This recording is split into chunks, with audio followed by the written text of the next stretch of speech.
Having been a realtor since I was 18 years old, I've had the opportunity to spend a lot of time with seasoned real estate investors. Every time I've met one, I've watched closely how they make decisions, and sometimes I'll just ask how they're making decisions because it's always intrigued me how successful people think. Here are some of my favorite takeaways from investors over the years. First, they strongly leverage the relationships they create. From the contractors and handymen they use to the lenders they use for financing, they stay consistent with the people that have proven to do good work for them. This loyalty they create allows them to do things on budget, in a timely manner, and with the sort of finished result they expect. Second, they don't sweat the small stuff. I used to think successful people became successful because they grind out an extra $100 in every negotiation they make. But over time, I've learned it's quite the opposite. They don't fret over the small stuff because it gets in the way of the next set of decisions they have to make right now. Which brings me to my third takeaway, which is that they love to make decisions on things all the time instead of the whole let me sleep on it approach.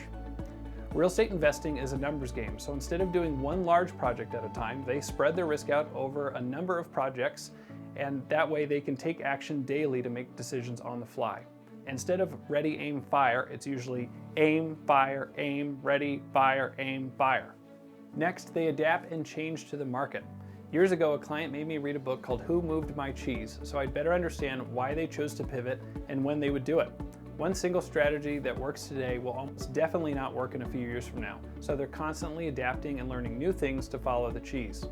A good example of this would be when distressed homes were for sale on the courthouse steps.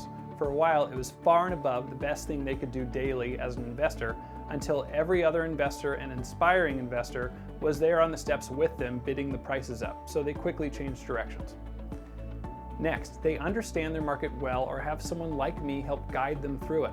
They don't wing it and buy in a market that they're completely unfamiliar with. It's better to be a specialist in one area and focus your time and assets there instead of taking the chances in a market or area that you know very little about.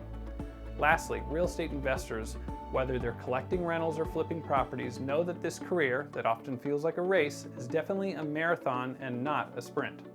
Very few people get to have Bitcoin luck in the world, so instead it's better to create your own luck by making decisions that are focused on consistent growth instead of early retirement.